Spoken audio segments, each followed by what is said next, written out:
Ukanusho wa ki ya masharti. Ki ya masharti hukanushwa kutumia sipo. Mifano, moja, nitaimba wakikuja, sitaimba wasipokuja. Pili, ukitia bidii, utafua dafu. Usipotia bidii, hutafua dafu. Tatu, ukikimbia vizuri, utashinda. Usipokimbia vizuri, hutashinda. Nne, ukifua nguo, zitakauka mapema. Usipofua nguo, hazitakauka mapema. Tano, tutasoma baba akisema.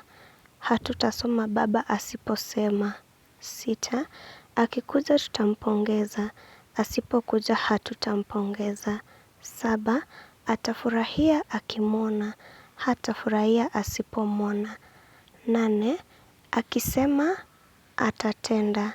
Asiposema hatatenda.